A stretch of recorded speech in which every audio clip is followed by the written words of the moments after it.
ಮಾಡೋಣ. ಗುರು ಬ್ರಹ್ಮ ಗುರು ವಿಷ್ಣು ಗುರುದೇವೋ ಮಹೇಶ್ವರಃ ಗುರು ಸಾಕ್ಷಾತ್ ಪರಬ್ರಹ್ಮ ತಸ್ಮೈ ಶ್ರೀ ಗುರುವೇ ನಮಃ. ತಸ್ಮೈ ಶ್ರೀ ಗುರುವೇ ನಮಃ. ತಸ್ಮೈ ಶ್ರೀ ಗುರುವೇ ನಮಃ. ರೇಖಿ ಮಾತೆಗೆ ಧನ್ಯವಾದಗಳು. ಬ್ರಹ್ಮ ವಿಷ್ಣು ಮಹೇಶ್ವರಿಗೆ ಧನ್ಯವಾದಗಳು. ನವ ದುರ್ಗೆಯರಿಗೆ ಧನ್ಯವಾದಗಳು.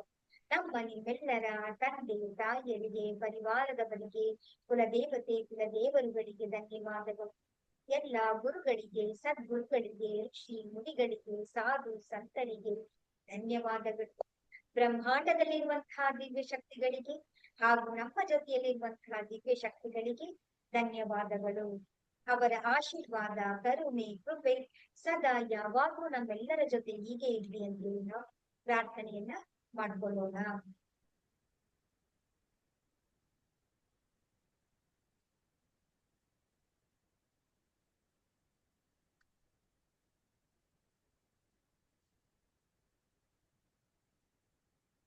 ಆತ್ಮ ಪರಮಾತ್ಮರಿಂದ ಆತ್ಮ ಪ್ರಣಾಮಗಳು.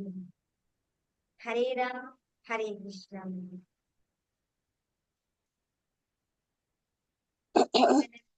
ಇಷ್ಟು ದಿನಗಳ ಕಾಲ ನಾವೆಲ್ಲರೂ ಕೂಡ ವಿಷಯಗಳನ್ನ ನಾವು ತಿಳ್ಕೊಳ್ತಾ ಬಂದಿದ್ದೀವಿ. ರೇಖಿ ಅಂತಂದ್ರೆ ಏನು, ರೇಖೆ ಇತಿಹಾಸ ಹೇಗೆ, ಹಾಗೇನೆ ಚಕ್ರಗಳು ಅಂತಂದ್ರೆ ಏನು, ನಮ್ಮ ಆಭಾ ಮಂಡಲ ಅಂತ ಹೇಳಿದ್ರು ಅದರಿಂದ ನಮ್ಗೆ ಎಷ್ಟು ಉಪಯೋಗಗಳಾಗತ್ತೆ ಅನ್ನೋದೆಲ್ಲವನ್ನು ಕೂಡ ನಾವು ಒಂದೊಂದಾಗಿ ಡಿಟೇಲ್ ಆಗಿ ನಾವು ತಿಳ್ಕೊಳ್ತಾ ಬಂದಿದ್ದೀವಿ.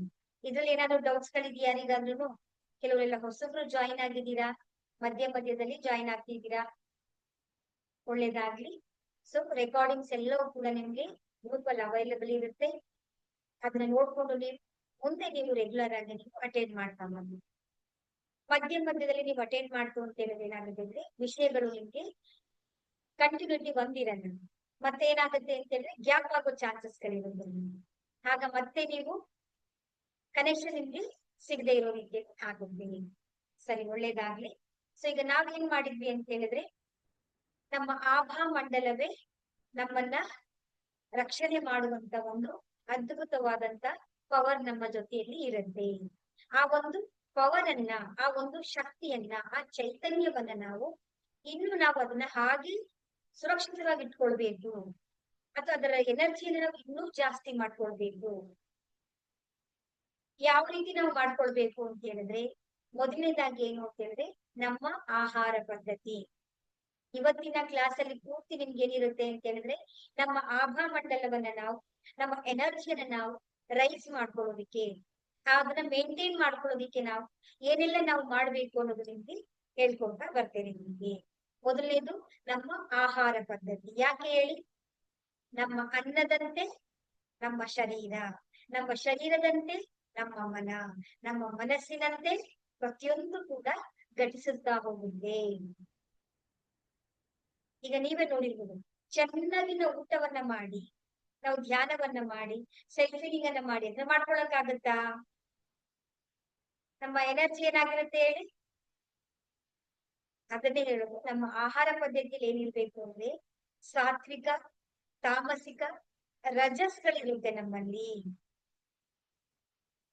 ನಾವು ಏನ್ ಮಾಡ್ಬೇಕು? ಸಾತ್ವಿಕ ಅಂತಂದ್ರೆ ಏನು ಅಂದ್ರೆ ನಮ್ಮ ಬಾಡಿಗೆ ಎನರ್ಜಿಯನ್ನ ಕೊಡುವಂತದ್ದು, ನಮ್ಮ ಮನಸ್ಸನ್ನ ಆರಾಮವಾಗಿ ಶಾಂತವಾಗಿ ಇಡುವಂತ ಆಹಾರಗಳನ್ನ ನಾವು ಸಾತ್ವಿಕ ಆಹಾರಗಳು ಅಂತ ನಾವು ಕರಿತೀವಿ. ರಜಸ್ ಅಂತಂದ್ರೆ ಏನು? ಅದ್ ನಾವು ತಿಂದ ತಕ್ಷಣ ನಮ್ಗೆ ಏನಾಗುತ್ತೆ, ಇನ್ಸ್ಟೆಂಟ್ಲಿ ನಮ್ಗೆ ನಮ್ಮ ಬಾಡಿಯನ್ನ ಆಕ್ಟಿವೇಶನ್ ಮಾಡುವಂತದ್ದು ಎಲ್ಲವೂ ಕೂಡ ರಜಸ್ಸು ಅಂತ ಹೇಳ್ತೀವಿ. ತಾಮಸ್ ಅಂತಂದ್ರೆ ಏನು ಅಂತ ಹೇಳಿದ್ರೆ, ನಮ್ಮನ್ನ ಸೋಂಬೇರಿಯನ್ನಾಗಿ, ತಾಮಸಿಕವಾಗಿ ನಾವು ಏನೂ ಮಾಡಕ್ಕಾಗದೆ ರೀತಿ ಸ್ಥಿತಿಗೆ ತರುವಂತ ಆಹಾರಗಳೆಲ್ಲವೂ ನಾವು ತಾಮಸಿಕ ಆಹಾರಗಳು ಅಂತ ನಾವು ಕರಿತೀವಿ. ಹಾಗಾಗಿ ನಾವು ಹೆಚ್ಚು ನಾವು ಸಾತ್ವಿಕ ಆಹಾರಗಳನ್ನ ತಿನ್ಬೇಕು. ನಾವು ಸಾತ್ವಿಕ ಆಹಾರಗಳು ಅಂತಂದ್ರೆ ಏನು? ಫ್ರೆಶ್ ಆಗಿರುವಂತದ್ದು, ಸಿಂಪಲ್ ಆಗಿ ಯಾವ ರೀತಿ ಅಂದ್ರೆ ನಮ್ಮ ಅಜ್ಜ ಅಜ್ಜಿ ಮುತ್ತಜ್ಜಿ ಮುತ್ತಜ್ಜ ಅವರು ಯಾವ ರೀತಿ ಊಟ ಮಾಡ್ತಾ ಇದ್ರು ಹೇಳಿ, ಅವ್ರ ತಟ್ಟೆಯನ್ನ ನೋಡಿದ್ರೆ ಪಲ್ಯ ಸೊಪ್ಪು ತರಕಾರಿ ಫ್ರೆಶ್ ಆಗಿರುವಂತದ್ದು ಯಾವಾಗ ಊಟ ಮಾಡ್ತಾ ಇದ್ರು. ಹಿತ್ತಲಲ್ಲಿ ಬೆಳೀತಾ ಇದ್ರು, ತಗೊಂಡ್ಬರ್ತಾ ಇದ್ರು, ಗದ್ದೆಯಿಂದ ಬೆಳೀತಾ ಇದ್ರು, ಫ್ರೆಶ್ ಆಗಿ ತಿಂತಾ ಇದ್ರು. ಹೌದಲ್ವಾ? ಈಗ್ಲೂ ಕೂಡ ನಮ್ಮ ಮನೆಯಲ್ಲಿ ವಯಸ್ಸಾದಂತವ್ರು ಇದ್ದಾರೆ ಅಂತ ಹೇಳಿದ್ರೆ ಅವರು ಲಿಮಿಟೆಡ್ ತಿನ್ನೋದು. ಏನೇನ್ ಬೇಕು ಅದ್ ಯಾವ್ದನ್ನು ಕೂಡ ಅವ್ರು ತಿನ್ನೋದಿಲ್ಲ. ಆ ಒಂದು ಪದ್ಧತಿಯನ್ನ ನಾವು ಫಾಲೋ ಮಾಡ್ಕೊಳ್ತಾ ಬರ್ಬೇಕಾಗತ್ತೆ. ಅದೊಂದು. ನೆಕ್ಸ್ಟ್ ಸೆಕೆಂಡ್ ಒನ್ ನಿಮ್ಗೆಲ್ಲರಿಗೂ ಕೂಡ ಗೊತ್ತಿದೆ, ಅರಿವಿದೆ. ಆದ್ರೂ ನಾವೇನ್ ಮಾಡ್ತಾ ಇದ್ದೀವಿ ನೋಡಿ, ಇವತ್ತು ಹೇಗೆ ಅಂತ ಹೇಳಿದ್ರೆ ನಾವು ಮಾಡ್ತಾ ಇರೋದು, ಮನೆಗೆ ಗೆಸ್ಟ್ ಬಂದ್ರು ಅಂದ್ರೆ ಏನ್ ಕೊಡ್ತಾ ಇದೀವಿ ನಾವು? 7 ಅಪ್, ಮಾಜಾ, ಕುರ್ಕುರೆ, ಲೇಸ್, ಚಿಪ್ಸ್. ಇವತ್ ಮಕ್ಕಳಿಗೂ ಕೂಡ ಟ್ರಾವೆಲ್ ಮಾಡ್ತಾ ಇದೀವಿ ಅಂತ ಹೇಳಿದ್ರೆ ಕುರ್ಕುರೆ ತಗೊಳ್ತಾ ಇದೀವಿ, ಮಾಜಾ ಕೊಡ್ತಾ ಇದೀವಿ, ಐಸ್ ಕ್ರೀಮ್ ಕೊಡ್ತಾ ಇದೀವಿ ಮಗುಗೆ, ಪಿಜ್ಜಾ ಬರ್ಗರ್ ಏನೆಲ್ಲ ಕೊಡ್ತಾ ಇದೀವಿ ನೋಡಿ ನಾವು. ಎಲ್ಲ ಬೇಕರಿ ಐಟಮ್ಸ್ ಗಳಿಗೆ ನಾವು ಅಡಾಪ್ಟ್ ಆಗಿದ್ದೀವಿ. ಎಲ್ಲವೂ ಕೂಡ ಏನಾಗಿದೆ? ಅಡಲ್ಟ್ರೇಟಿವ್ ಆಗಿದೆ. ಸೊ ದಯವಿಟ್ಟು ಎಲ್ಲ ಪ್ಯಾಕೆಟ್ ಫುಡ್ ಗಳಾಗಿರ್ಬೋದು, ಬೇಕರಿ ಐಟಮ್ಸ್ ಗಳಾಗಿರ್ಬೋದು, ಆಯಿಲ್ ಐಟಮ್ಸ್ ಗಳಾಗಿರ್ಬೋದು, ಎಲ್ಲವನ್ನು ಕೂಡ ನಾವು ಕಟ್ ಆಫ್ ಮಾಡ್ತೀವಿ. ನಿಮ್ಗೆ ಆರೋಗ್ಯ ಬೇಕಾ?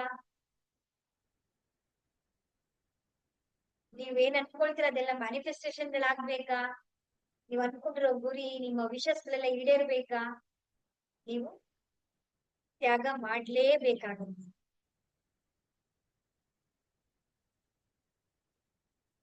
ಮಸಾಲೆ ಐಟಮ್ಸ್ ಗಳು, ಸ್ಪೈಸಿ ಆಗಿರುವಂತದ್ದು, ನಾನ್ ವೆಜ್ ಅಂತೂ ತಿನ್ನುವ ಹಾಗಿಲ್ಲ.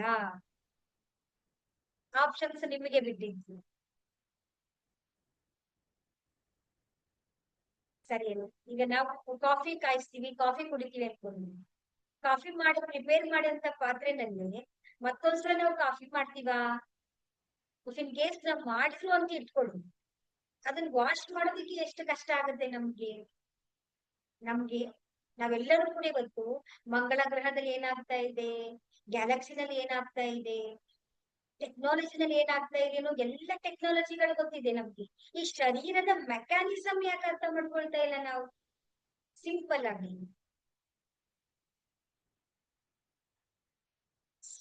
ಶರೀರನು ಕೂಡ ಒಂದು ಮೆಷಿನ್ ಅಲ್ವಾ?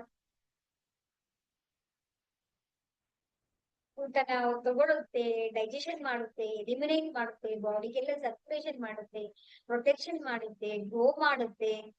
ಎಷ್ಟು ಕೆಲಸವನ್ನ ನಮ್ಮ ಬಾಡಿ ಮಾಡ್ತಾ ಇದೆ ಅಂದ್ರೆ ಬಾಡಿ ಮೆಕ್ಯಾನಿಸಮ್ ನಾವು ನೋಡ್ಕೊಳ್ತಾ ಇದೀವಾ? ಬರೀ ತಿನ್ನು ತಿನ್ನು ತಿನ್ನು ತಿನ್ನು ತಿನ್ನು. ಆ ಕ್ಲೀನಿಂಗಿಗೆ ಎಲ್ಲಿ ಟೈಮ್ ಕೊಡ್ತಾ ಇದೀವಿ ನಾವು? ಆ ಡೈಜೆಸ್ಟಿವ್ ಸಣ್ಣ ಕರಳು ದೊಡ್ಡ ಕರಳು ಎಲ್ಲ ಕ್ಲೀನ್ ಆಗ್ಬೇಕಾ ಬೇಡ್ವಾ? ರಾತ್ರಿ 10 ಗಂಟೆಗೆ 11 ಗಂಟೆಗೆ 12 ಗಂಟೆಗೆ ಪಾರ್ಟಿ ಮಾಡ್ಕೊಂಡು ನಾವು ತಿಂತಾ ಇದ್ವಿ. ಅದು ಡೈಜೆಷನ್ ನಾವು ತಗೊಳ್ಳುವಂತ ಸಿಂಪಲ್ ಸಾತ್ವಿಕ ಫುಡ್ ಡೈಜೆಷನ್ ಆಗೋದಿಕ್ಕೆ 6 to 7 ಅವರ್ ತಗೊಳುತ್ತೆ. ಅದ್ರಲ್ಲೂ ನಾವು ಇನ್ನು ಗಟ್ಟಿ ಪದಾರ್ಥಗಳು, ಈ ತರ ನಾನ್ ವೆಜ್ ಗಳು, ಸಾಲಿಡ್ ಗಳು, ಪಿಜ್ಜಾ ಆಗಿರ್ಲಿ, ಬರ್ಗರ್ ಆಗಿರ್ಲಿ, ಇವೆಲ್ಲ ತಿಂದ್ರೆ ಅದ್ರಲ್ಲೂ ಮಿಕ್ಸ್ಡ್ ಫುಡ್ 10 ತರ 15 ತರ, ಅದು ಚೆನ್ನಾಗಿದೆ ಇದು ಚೆನ್ನಾಗಿದೆ ಇದು ಅದು ಅಂತ ಎಲ್ಲ ಮಿಕ್ಸ್ಡ್ ಫುಡ್ ಗಳೆಲ್ಲ ತಿಂದ್ರು ಆಸಿಡಿಕ್ ಕಂಟೆಂಟ್ ಎಷ್ಟಾಯ್ತು, ಅದು ಡೈಜೆಷನ್ ಆಗೋದಕ್ಕೆ ಎಷ್ಟು ಟೈಮ್ ತಗೊಳ್ತು, ಹಾಗಾದ್ರೆ ಎಲಿಮಿನೇಷನ್ ಆಗೋದಿಕ್ಕೆ ಅದು ಎಷ್ಟು ಟೈಮ್ ಬೇಕು? ಯೋಚನೆ ಮಾಡಿ, ಸ್ವಲ್ಪ ಯೋಚನೆ ಮಾಡಿ. ಇದು ನಿಮ್ಗೆ ಏನಪ್ಪಾ ಇದು ಮತ್ತೆ ಮತ್ತೆ ಹೇಳ್ತಾರೆ ಅಂತ ಅನ್ನಿಸ್ಬೋದು ನಿಮ್ಗೆ. ಇದೆಲ್ಲ ನಮ್ಗೆ ಗೊತ್ತಿದೆಯಲ್ಲ, ಆಹಾರ ಪದ್ಧತಿ ನಮ್ಗೆ ಗೊತ್ತು ಅಂತ ಅನ್ನಿಸ್ಬೋದು. ಆದ್ರೂ ಕೂಡ ನಾವು ಮತ್ತೆ ಮತ್ತೆ ನಾವು ಇದ್ರ ಬಗ್ಗೆ ನಾವು ಚಿಂತನೆ ಮಾಡ್ಬೇಕು, ಮಂಥನವನ್ನ ಮಾಡ್ಲೇಬೇಕಾಗಿದೆ. ಸಂಜೆ ಸೂರ್ಯೋದಯಕ್ಕಿಂತ ಮುಂಚೆ ನೀವು ಊಟ ಸೂರ್ಯ ಅಸ್ತಮದ ಒಳಗಡೆ ನೀವು ಊಟ ಮಾಡ್ಬೇಕು. ಮ್ಯಾಕ್ಸಿಮಮ್ 7 o'clock ಒಳಗಡೆ ನೀವು ಊಟ ಮಾಡಿದ್ರೆ ಅದು ಡೈಜೆಷನ್ ಆಗೋದಕ್ಕೆ 6 ಅವರ್ ತಗೊಳುತ್ತೆ. ಅಲ್ಲಿ ಎಷ್ಟಾಗ್ಬೋದು ಈಗ 6, 7, 8, 9, 10 ಅಂದ್ರೆ 4 ಅವರ್ಸ್ ಆಗತ್ತಷ್ಟೇ ನಮ್ದು. ಅದಕ್ಕೆ ರಾತ್ರಿ ಹೊತ್ತಲ್ಲಿ ನಾವು ಕಡಿಮೆ ಆಹಾರವನ್ನ ಮತ್ತೆ ತೆಳುವಾದಂತ ಆಹಾರವನ್ನ ನಾವು ತಿನ್ಬೇಕು. ರಾತ್ರಿ ಹೊತ್ತು ಗಟ್ಟಿಯಾಗಿ ಎಲ್ಲವನ್ನು ಕೂಡ ನಾವು ತಿನ್ಬಾರ್ದು. ಅದಾದ ನಂತರ ನಾವು 9 ಗಂಟೆ 10 ಗಂಟೆ ಒಳಗಡೆ ಮಲ್ಕೊಳ್ತು ಅಂತಂದ್ರೆ ಅದು ಬೆಳಿಗ್ಗೆ ಪುನಃ ನಾವು ತಿಂಡಿ ತಿನ್ಕೊಳ್ಳೋ ತನಕ ಎಷ್ಟ್ ಟೈಮ್ ಆಗುತ್ತೆ? ಮಿನಿಮಮ್ ಅಂದ್ರೆ 16 ಗಂಟೆಗಳ ಗ್ಯಾಪ್ ಕೊಡ್ಬೇಕು ನಾವು ಊಟವನ್ನ ಮಾಡಿ ನಾಳೆ ಬ್ರೇಕ್ಫಾಸ್ಟ್ ಮಾಡೋ ತನಕ 16 ಗಂಟೆಗಳ ಕಾಲನ್ನು ಗ್ಯಾಪ್ ಕೊಡ್ಬೇಕು. ಅಷ್ಟು ಗ್ಯಾಪ್ ಅನ್ನು ನಾವು ಕೊಡ್ತಾ ಇದೀವಾ? ಮಿನಿಮಮ್ ಅಂತ ಹೇಳಿದ್ರು 12-14 ಗಂಟೆಗಳಾದ್ರೂ ನಾವು ಸಮಯವನ್ನ ಗ್ಯಾಪ್ ಅನ್ನ ಕೊಡ್ಬೇಕು. ಯಾಕೆ? ಅದರಲ್ಲಿ ಡೈಜೆಷನ್ ಆಗ್ಬೇಕು, ನಮ್ಮ ಬಾಡಿ ಅಬ್ಸರ್ವೇಷನ್ ಆಗ್ಬೇಕು, ಅದು ನೀಟಾಗಿ ಎಲಿಮಿನೇಟ್ ಆಗ್ಬೇಕು, ಹೊರಗಡೆ ಬರ್ಬೇಕದು, ವಿಸರ್ಜನೆ ಆಗ್ಬೇಕದು. ಇದೇ ಬೇಸಿಕ್ ಫೌಂಡೇಶನ್.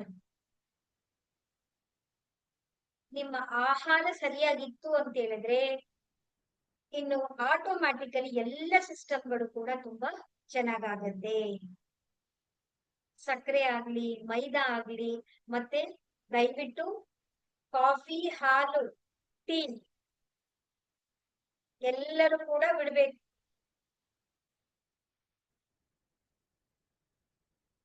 ನೀವೆಲ್ಲ ಸ್ವಿಚ್ ಆನ್ ಆಗ್ಬೇಕಾಗತ್ತೆ. ಎಲ್ಲಿಗೆ ಅಂದ್ರೆ ಗ್ರೀನ್ ಟೀ ಸ್ವಿಚ್ ಆಗಿ, ಬ್ಲಾಕ್ ಟೀ ಸ್ವಿಚ್ ಆಗಿ, ಬೆಲ್ಲಕ್ಕೆ ಟರ್ನ್ ಆಗಿ, ಬೆಲ್ಲನು ಕೂಡ ಬರ್ತಾ ಬರ್ತಾ ಬರ್ತಾ ಬೆಲ್ಲನು ಕೂಡ ನಾವು ಕಟ್ ಆಫ್ ಮಾಡ್ಬೇಕು. ಕಾಲೋಚಿತವಾದಂತ ಆಹಾರವನ್ನ ಸೇವನೆ ಮಾಡ್ಬೇಕು. ಪ್ರಾದೇಶಿಕ ಆಹಾರವನ್ನ ನಾವು ಸೇವನೆಯನ್ನ ಮಾಡ್ತಾ ಬರ್ಬೇಕು. ಕಾಲಕ್ಕೆ ಅನುಗುಣವಾಗಿ, ನಮ್ಮ ಪ್ರದೇಶಕ್ಕೆ ಅನುಗುಣವಾಗಿ ನಾವು ಆಹಾರ ಪದ್ಧತಿಗಳನ್ನ ಸೇವನೆ ಮಾಡ್ಲೇಬೇಕು. ನೀವು ಬದಲಾವಣೆ ಮಾಡ್ಕೊಳ್ಳೇಬೇಕು. ಇಲ್ಲಿ ಮಾಡ್ಕೊಂಡಿರೋರೆಲ್ಲರದಲ್ಲಿ ಜೀವನದಲ್ಲಿ ಎಷ್ಟು ಪರಿವರ್ತನೆ ಆಗಿದೆ ಅಂತ ನೀವು ನೆಕ್ಸ್ಟ್ ಮುಂದಿನ ಕ್ಲಾಸ್ಗಳಲ್ಲಿ ನೀವು ನೋಡ್ತಾ ಬರ್ತೀರಾ. ನೀವು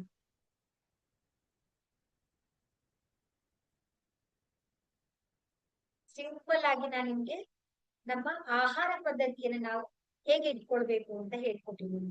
ದಯವಿಟ್ಟು ಸಕ್ಕರೆಯನ್ನ, ಕಾಫಿ, ಟೀ ಮತ್ತೆ ಮಿಲ್ಕ್ ಪ್ರಾಡಕ್ಟ್ಸ್ ಗಳನ್ನ ನೀವು ಅವಾಯ್ಡ್ ಮಾಡ್ತಾ ಬನ್ನಿ.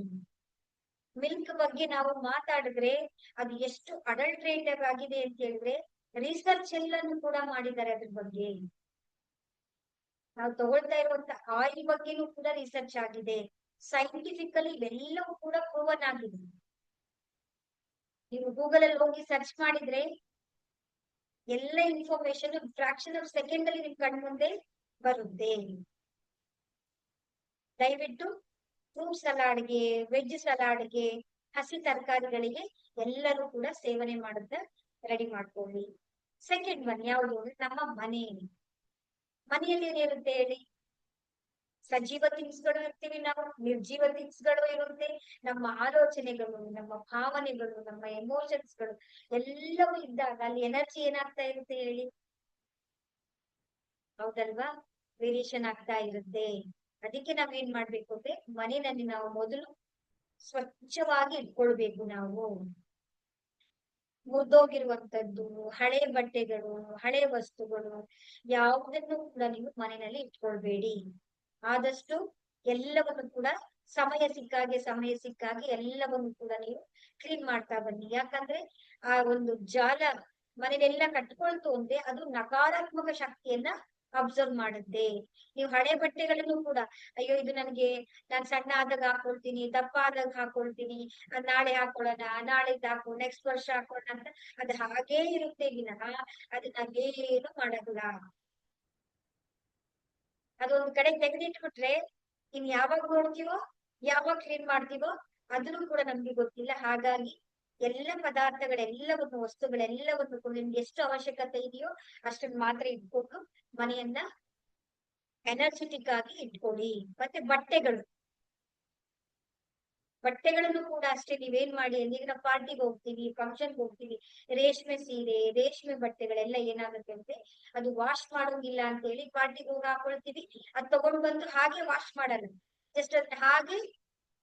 ಜಸ್ಟ್ ಅದನ್ನ ಡ್ರೈ ಮಾಡ್ಕೊಂಡು ಒಳಗಡೆ ಇಟ್ಕೊಳ್ತೀವಿ ನಾವು. ಅಂದ್ರೆ ನಾವು ಒಂದು ಫಂಕ್ಷನ್ ಹೋಗ್ತೀವಿ, ಒಂದು ಹೊರಗಡೆ ಹೋಗ್ತೀವಿ ಅಂದ್ರೆ ಎಷ್ಟು ವ್ಯಕ್ತಿಗಳನ್ನ ಎಲ್ಲೆಲ್ಲಿಂದ ನಾವು ಹೋಗಿ ಯಾವ್ಯಾವ ತರ ನಾವು ಬರ್ತೀವಿ ಅಂದ್ರೆ ಅಷ್ಟು ನಕಾರಾತ್ಮಕ ಶಕ್ತಿಗಳನ್ನ ಬಟ್ಟೆ ಅಬ್ಸರ್ವ್ ಮಾಡಲ್ವಾ? ನಿನ್ನೆ ಕ್ಲಾಸ್ ಅಲ್ಲಿ ನಾನು ಹೇಳಿದೆ, ಪ್ರತಿಯೊಂದು ವಸ್ತುಗೂ ಕೂಡ ಪ್ರಭಾ ಮಂಡಲ ಇರುತ್ತೆ. ಪಾಸಿಟಿವ್ ಇದ್ರೆ ಪಾಸಿಟಿವ್ ಅಟ್ರಾಕ್ಷನ್ ಮಾಡುತ್ತೆ, ನೆಗೆಟಿವ್ ಇದ್ರೆ ನೆಗೆಟಿವ್ ಅಟ್ರಾಕ್ಷನ್ ಮಾಡುತ್ತೆ.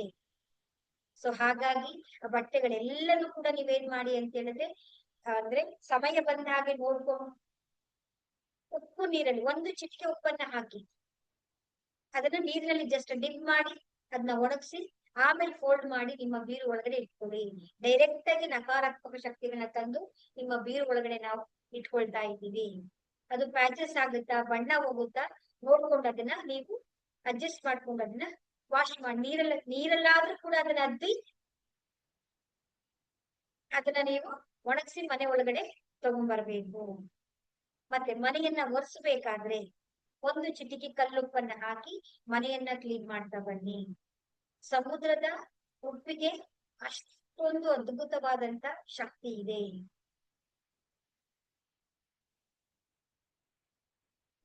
ಹಾಗಾಗಿ ಸಮುದ್ರದ ಉಪ್ಪನ್ನ ಕಲ್ಲುಪ್ಪನ್ನ ನೀವು ಯೂಸ್ ಮಾಡ್ತಾ ಬನ್ನಿ. ಮತ್ತೆ ಸ್ನಾನ ಮಾಡ್ಬೇಕಾದ್ರೂ ಕೂಡ ಬಕೆಟಿಗೆ ಒಂದು ಚಿಟಿಕೆ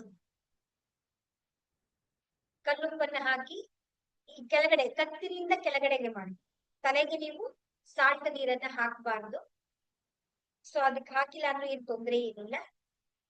ನಮ್ಮ ನೆಕ್ಕಿಂದ ಇಲ್ಲಿಗೆ ನೀವು ಯೂಸ್ ಮಾಡ್ಕೊಳ್ಬೋದು. ಸ್ನಾನ ಮಾಡ್ಬೇಕಾದ್ರೂ ಕೂಡ ಕಲ್ಲುಪ್ಪನ್ನ ಹಾಕಿ. ನೀವು ತುಂಬಾ ಹೆಚ್ಚು ವ್ಯಕ್ತಿಗಳನ್ನ ಮೀಟ್ ಮಾಡ್ತೀನಿ, ಹೊರಗಡೆ ಹೋಗ್ತೀನಿ ಅಂದ್ರೆ ದಿನಕ್ಕೆ 2 ಬಾರಿ ನೀವು ಸ್ನಾನವನ್ನ ಮಾಡ್ಬೋದು. ಬೆಳಿಗ್ಗೆನು ಮಾಡ್ಬೋದು, ಆಫೀಸಿಂದ ಬಂದು ಸಂಜೆನೂ ಕೂಡ ನೀವು ಸ್ನಾನವನ್ನ ಮಾಡ್ಬೋದು. ಇದು ಒಂದು ನಮ್ಮ ಮನೆಗಳನ್ನ ಹೇಗೆ ನಾವು ಸಕಾರಾತ್ಮಕವಾಗಿ ನಾವು ಇಟ್ಕೊಳ್ಬೇಕು.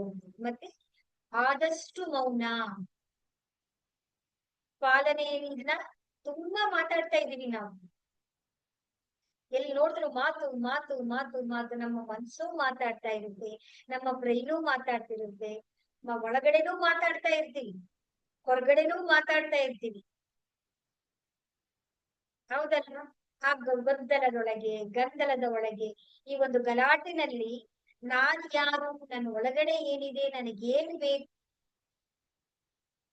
ನನ್ನನ್ನ ನಾನು ನೋಡ್ಕೊಳಕ್ ಆಗ್ತಾ ಇಲ್ಲ.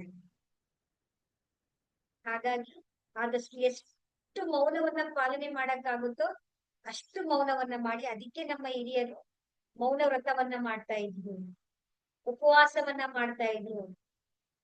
ಉಪವಾಸ ಅಂತಂದ್ರೆ ಏನು? ವಾಸ ಮಾಡೋದು ಎಲ್ಲಿ? ಆ ಉನ್ನತವಾದಂತ ಚೈತನ್ಯದಲ್ಲಿ ನಾವು ವಾಸ ಮಾಡ್ಬೇಕು ಅಂತ. ತಿಂಗಳಿಗೊಮ್ಮೆಯಾದ್ರೂ ಉಪವಾಸ ಮಾಡಿ, ಆದಷ್ಟು ವಾರಕ್ಕೊಮ್ಮೆಯಾದ್ರೂ ಮೌನ ವ್ರತವನ್ನ ಮಾಡ್ಕೊಳ್ಳಿ. ಯಾರ ಜೊತೆಗೂ ಮಾತಾಡಲ್ಲ ಅಂತ ಹೇಳಿ ಆದಷ್ಟು ಪಾಲನೆಯನ್ನ ಮಾಡ್ಕೊಳ್ತಾ ಬನ್ನಿ. ಅದಾದ ನಂತರ ಅಥವಾ ನಿಮ್ಮ ಯೋಗ ಮಾಡ್ತೀರಾ, ಪ್ರಾಣಾಯಾಮ ಮಾಡ್ತೀರಾ, ನಿಮ್ಮ ವಾಕಿಂಗ್ ಮಾಡ್ತೀರಾ, ಪ್ರಕೃತಿ ಜೊತೆಗೆ ನೀವು ಹೆಚ್ಚಿಗೆ ಕನೆಕ್ಷನ್ ಆಗಿ. ಗ್ರೌಂಡಿಂಗ್ ಆಗ್ತಾ ಇಲ್ಲ ನಾವು. ಆ ಪೃಥ್ವಿ ತತ್ವ, ಆ ಪೃಥ್ವಿಯ ತತ್ವದ ಜೊತೆಗೆ ನಾವು ಕನೆಕ್ಷನ್ ಆಗ್ತಾ ಇಲ್ಲ. ಎಲ್ಲಾ ಕಡೆನೂ ಕೂಡ ಇವತ್ತು ಸಿಮೆಂಟ್ ಹಾಕಿದ್ದಾರೆ, ರೋಡಲ್ಲೂ ಸಿಮೆಂಟ್, ಮನೆ ಒಳಗಡೆನೂ ಕೂಡ ಎಲ್ಲೂ ನಾವು ಭೂಮಿಗೆ ಟಚ್ ಆಗ್ತಾ ಇಲ್ಲ ನಮ್ಮ ಕಾಲು. ಎಲ್ಲಿಯ ಪೃಥ್ವಿಯ ಗ್ರೌಂಡಿಂಗ್ ಎಲ್ಲಾಗ್ಬೇಕು ನಾವು? ಆದಷ್ಟು ನಾವು ಸಮಯ ಸಿಕ್ತು ಅಂದ್ರೆ ನದಿ ಹತ್ರ, ಪಾರ್ಕ್ ಆಗಿರ್ಬೋದು, ಗಿಡಗಳ ಹತ್ರ ಆಗಿರ್ಬೋದು, ಆ ಚಂದ್ರನ ನೋಡ್ತಾ ಇರೋದು, ಹುಣ್ಣಿಮೆ ಬೆಳಕನ್ನ ನೋಡೋದು, ಗಾಳಿನ ಆ ತಂಗಾಡಿಯಲ್ಲಿ ನಾವು ಕೂತ್ಕೊಳ್ಳೋದು, ಇವೆಲ್ಲವನ್ನು ಕೂಡ ನೀವು ಪ್ರಕೃತಿಯೊಂದಿಗೆ ನೀವು ಸಮಯವನ್ನ ಕಳಿಲೇಬೇಕು. ನೀವು ನೋಡಿ, ನೀವು ಕೂತ್ಕೊಂಡು ನೋಡಿ, ಬೆಳಿಗ್ಗೆ ಬೇಗ ಎಲ್ಲಿ 10 ಗಂಟೆನೋ 10 ನಿಮಿಷ ಪಕ್ಷಿಗಳೆಲ್ಲ ಸೌಂಡ್ ಅನ್ನ ಕೇಳ್ತಾ ಇದ್ರೆ ನಿಮ್ ಮನ್ಸು ಎಷ್ಟು ಬದಲಾವಣೆ ಆಗತ್ತೆ ಅಂದ್ರೆ ನೀವು ನೋಡಿಬೇಕದನ್ನೆಲ್ಲ. ನೋಡಿ ನೀವು ಅದನ್ನ 5 ನಿಮಿಷ ಆಗುತ್ತಾ, 10 ನಿಮಿಷ ಆಗುತ್ತಾ, ಎಷ್ಟು ಸಮಯ ಸಿಗುತ್ತೋ ಆ ಸಮಯದಲ್ಲಿ ನಾವೇನ್ ಮಾಡ್ತಾ ಇದೀವಿ ಗೊತ್ತಾ? ಅವ್ರ ಆ ತರ ಮಾಡೋದು, ನಮ್ಮ ಅತ್ತೆ ಈ ತರ, ನಮ್ಮ ಮಾವ ಈ ತರ, ನನ್ನ ಹೆಂಡತಿ ಹೀಗೆ. ಅವ್ರನ್ನ ಬ್ಲೇಮ್ ಮಾಡ್ತಾ ಇದ್ವಿ ವಿನಃ ನಾನ್ ಏನ್ ಮಾಡ್ತಾ ಇದ್ದೀನಿ, ನನ್ ಒಳಗಡೆ ಏನಿದೆ, ನಮ್ಮನ್ನ ನಾನು ನೋಡ್ಕೊಳಕ್ ಆಗ್ತಾ ಇಲ್ಲ. ನೋಡ್ಕೊಂಡು ಇನ್ನೊಂದು ಹೇಳ್ತೀನಿ ಸೀಕ್ರೆಟ್ ನೋಡಿ, ನಿಮ್ಮ ಕುಟುಂಬದಲ್ಲಿ ಯಾರೇ ಇರ್ಲಿ, ನಮ್ ಗಂಡನ್ ಬದಲಾಯಿಸಕ್ಕಾಗತ್ತಾ, ನಮ್ಮ ಅತ್ತೆನ್ ಬದಲಾಯಿಸಕ್ಕಾಗತ್ತಾ, ಮಾವನ್ ಬದಲಾಯಿಸಕ್ಕಾಗತ್ತಾ, ಪಕ್ಕದ ಮನೆಯವ್ರನ್ನ ಬದಲಾಯಿಸಕ್ಕಾಗತ್ತಾ, ಅವ್ರ ಆಲೋಚನೆಗಳನ್ನ ಬದಲಾಯಿಸಕ್ಕಾಗತ್ತಾ, ಮಕ್ಕಳನ್ನ ಆಲೋಚನೆಯನ್ನ ಬದಲಾಯಿಸಕ್ಕಾಗತ್ತಾ, ಮಕ್ಕಳನ್ನ ತಿದ್ದಕ್ಕಾಗತ್ತಾ? ನಾವು ಹೇಳಬಹುದು ಅಷ್ಟೇ, ಬದಲಾವಣೆ ಮಾಡಕ್ ಆಗತ್ತಾ? ಅವ್ರ ದಾರಿ ತೋರ್ಸ್ಬೋದು, ದಾರಿ ಹೋಗ್ಬೇಕಾಗಿರೋದು ಯಾರು? ಅವ್ರವ್ರೇ ಹೋಗ್ಬೇಕಲ್ವಾ? ಆದ್ರೆ ನಾವೇನ್ ಮಾಡ್ತಾ ಇದೀವಿ ಹೇಳಿ? ಅವ್ರು ಬದ್ಲಾದ್ರೆ ನಾನ್ ಬದ್ಲಾಗ್ತೀನಿ, ನನ್ ಗಂಡ ಬದ್ಲಾದ್ರೆ ನಾನ್ ಸರಿ ಹೋಗ್ತೀನಿ, ನನ್ ಮಕ್ಳು ಬದ್ಲಾದ್ರೆ ನಾನ್ ಸರಿ ಹೋಗ್ತೀನಿ. ಅಲ್ಲ, ಅವ್ರು ಯಾರನ್ನೂ ಕೂಡ ಬದಲಾವಣೆ ಮಾಡಕ್ ಆಗಲ್ಲ. ಸತ್ಯ ಯಾವುದು ಅಂದ್ರೆ, ನಮ್ಮ ಕೈಯಲ್ಲಿರೋದು ಯಾವ್ದು ಹೇಳಿ? ನನ್ನನ್ನ ನಾನು ಬದಲಾವಣೆ ಮಾಡ್ಕೊಳ್ಬಹುದು. ನಾವು ನನ್ನ ಮೇಲೆ ಎಲ್ಲ ಪ್ರಯತ್ನವನ್ನ ಮಾಡೋದನ್ನ ಬಿಟ್ಬಿಟ್ಟಿದೀವಿ, ಬೇರೆಯವ್ರ ಬಗ್ಗೆ ನಾವು ಪ್ರಯೋಗ ಮಾಡ್ತಾ ಇದೀವಿ. ಮಕ್ಳು ಸರಿ ಹೋಗ್ಬೇಕು, ಗಂಡ ಸರಿ ಹೋಗ್ಬೇಕು, ಅತ್ತೆ ಸರಿ ಹೋಗ್ಬೇಕು, ಮಾವ ಸರಿ ಹೋಗ್ಬೇಕು, ಪಕ್ಕದ ಮನೆಯವ್ರು ಸರಿ ಹೋಗ್ಬೇಕು, ಅವ್ರನ್ನ ರೆಡಿ ಮಾಡ್ತಾ ಇದೀವಿ. ನಾವ್ ಯಾವಾಗ ರಿಪೇರಿ ಮಾಡ್ಕೊಳ್ಳೋದು? So, ಎಷ್ಟು ನನ್ನನ್ನ ನಾವು ನೋಡ್ಕೊಳ್ತೀವ, ಎಷ್ಟು ನನ್ನೊಳಗೆ ನಾನಿರ್ತೀನೋ, ನಾನು ಯಾರು, ನನ್ನ ಒಳಗಡೆ ಏನಿದೆ, ನನ್ನ ಒಳಗಿನ ಶಕ್ತಿ ಯಾವುದು ಅಂತ ಯಾರು ಕಂಡುಕೊಳ್ತಾರಲ್ಲ, ಅಲ್ಲಿಗೆ ಒಂದು ನೀವು ಘಟ್ಟವನ್ನ ತಲುಪಿದಿರಿ ಅಂತ ಅಂತಾನೆ. ಇದೆಲ್ಲವನ್ನ ನೋಡ್ಬೇಕು, ಅನುಭವ ಪಡ್ಕೊಳ್ಬೇಕು ಅಂತ ಹೇಳಿದ್ರೆ ಅದ್ಗಿರೋದು ಯಾವುದು ಅಂದ್ರೆ ಧ್ಯಾನ. ಧ್ಯಾನದ ಜೊತೆಗೆ ನಿಮ್ಗೆ ಧ್ಯಾನವನ್ನ ಯಾವ ರೀತಿ ಮಾಡಿ, ಈಗ ನಿಮ್ಗೆ ಚಕ್ರ ಧ್ಯಾನವನ್ನ ಕೊಟ್ಟಿದ್ದೇನೆ, ಮತ್ತೆ 24 ಪಾಯಿಂಟ್ ಸೀಲಿಂಗ್ ಅನ್ನ ಕೊಟ್ಟಿದ್ದೇನೆ. ಇದನ್ನ ಏನ್ ಮಾಡ್ಬೇಕು ನೀವು? ನಿರಂತರವಾಗಿ 21 ದಿನಗಳ ಕಾಲ ಅಭ್ಯಾಸ ಮಾಡ್ಬೇಕು. ಯಾವ್ದಾದ್ರು ಆಸನ ಇಟ್ಕೊಳ್ಳಿ, ನಿಮ್ಮ ಮನೆಯಲ್ಲಿ ಒಂದು ಪ್ಲೇಸ್ ಇಟ್ಕೊಳ್ಳಿ, ಒಂದು ಸಮಯವನ್ನ ನಿರ್ಧಾರ ಮಾಡ್ಕೊಳ್ಳಿ. ಅದೇ ಸಮಯದಲ್ಲಿ ನಿರಂತರವಾಗಿ ಅಭ್ಯಾಸವನ್ನ ಮಾಡ್ತಾ ಹೋಗಿ. ಮತ್ತೆ ಧ್ಯಾನವನ್ನ ಮಾಡ್ಬೇಕಾದ್ರೆ, ಸೆಲ್ಫ್ ಫೀಲಿಂಗ್ ಅನ್ನ ಮಾಡ್ಬೇಕಾದ್ರೆ ನೀವು ಕೆಳಗಡೆ ಏನಾದ್ರೂ ಹಾಸ್ಕೊಳ್ಳಿ, ಅದು ನಿಮ್ಮದೇ ಆಗಿರ್ಬೇಕು. ಮತ್ತೆ ಮತ್ತೆ ಅದನ್ನು ಕೂಡ ಚೇಂಜ್ ಮಾಡಬಾರ್ದು. ನೀವು ಚಾಪೆ ಹಾಕೊಳ್ತೀರಾ ಅಥವಾ ಮ್ಯಾಟ್ ಹಾಕೊಳ್ತೀರಾ, ಯಾವ್ದಾದ್ರು ಬಟ್ಟೆ ಹಾಕೊಳ್ತೀರಾ ಅಂತ ಹೇಳಿದ್ರೆ ಅದು ಧ್ಯಾನ ಮಾಡೋಕೆ ಇರ್ಬೇಕು, ಅದು ಸೆಲ್ಫ್ ಫೀಲಿಂಗ್ ಮಾಡ್ಕೊಳಕ್ಕೆ ಇರ್ಬೇಕದು. ಇನ್ನು ಅದನ್ನ ಬಿಟ್ಟು ಇನ್ ಯಾವಾಗೂ ಕೂಡ ಅದನ್ನ ಯೂಸ್ ಮಾಡಬಾರ್ದು. ಆ ಒಂದ್ ಕೆಲಸ ಮಾಡಕ್ ಮಾತ್ರ ನೀವು ಅದನ್ನ ಮಾಡ್ಬೇಕು.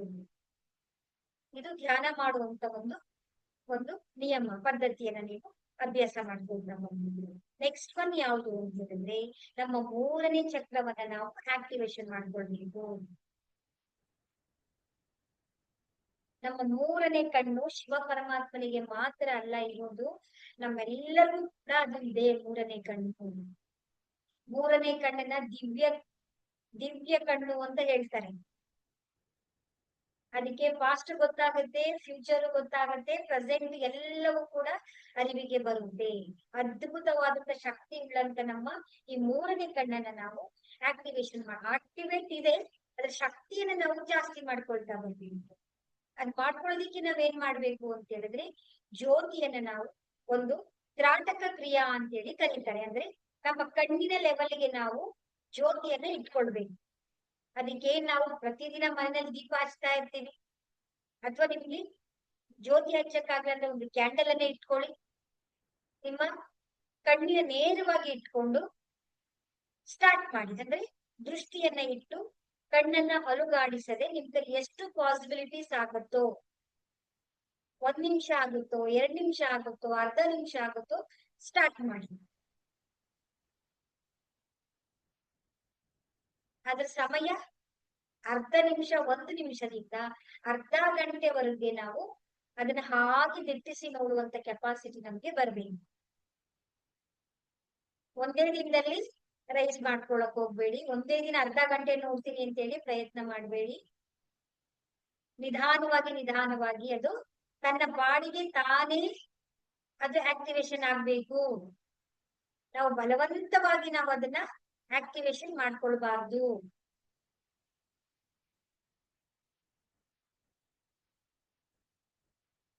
ಇದ್ರಲ್ಲಿ ಏನಾದ್ರು ಡೌಟ್ಸ್ ಇದೆಯಾ ನಿಮಗೆ? ತ್ರಾಟಕ ಕ್ರಿಯೆಯನ್ನ ಯಾವ ರೀತಿ ಮಾಡ್ಬೇಕು ಅಂತ?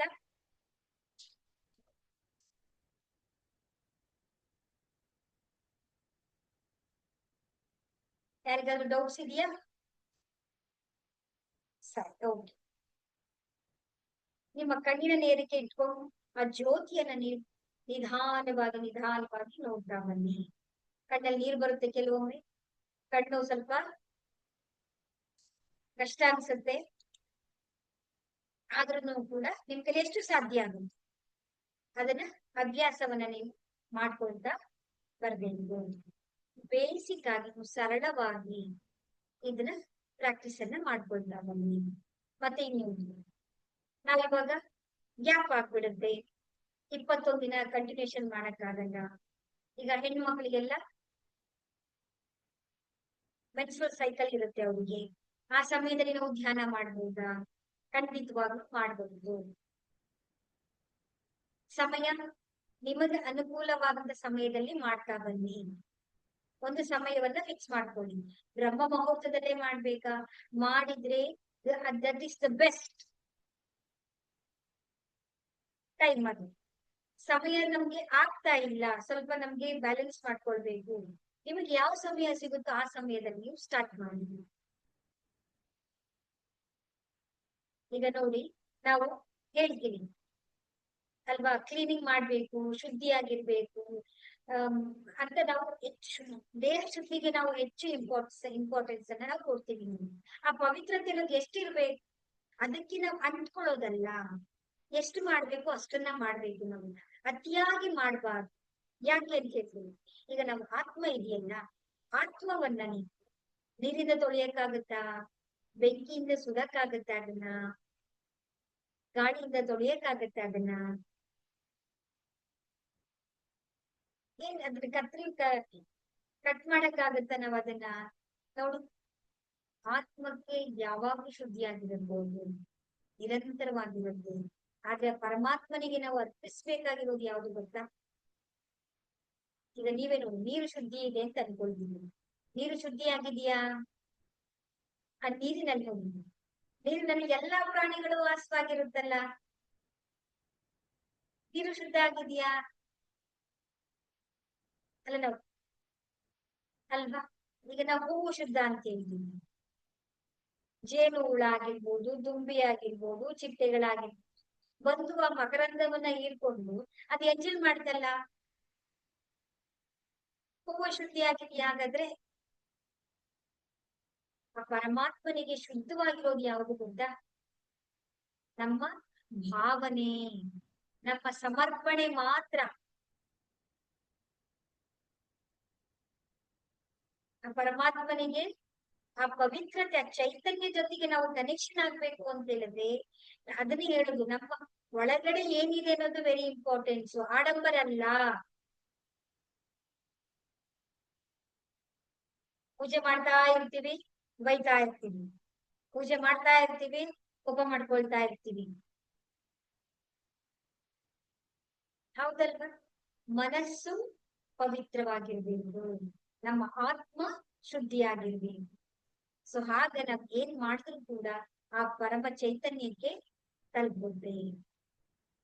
ಸೊ ಸ್ವಲ್ಪ ನಿಮ್ಗೆ ಅದು ಗೊತ್ತಿರ್ಲಿ ಅಂತ ಹೇಳಿ ಜಸ್ಟ್ ಸಿಂಪಲ್ ಆಗಿ ಸರಳವಾಗಿ ನಾವು ಫಾಲೋ ಮಾಡ್ತಾ ಬರ್ತಾ ಇತ್ತು ಅಂತ ಹೇಳಿದ್ರೆ, ಆ ಪರಮ ತತ್ವದೊಂದಿಗೆ ನಾವು ಈಸಿಯಾಗಿ ಕನೆಕ್ಷನ್ ಆಗೋದಕ್ಕೆ ನಮ್ಗೆ ಸಹಾಯ ಆಗುತ್ತೆ.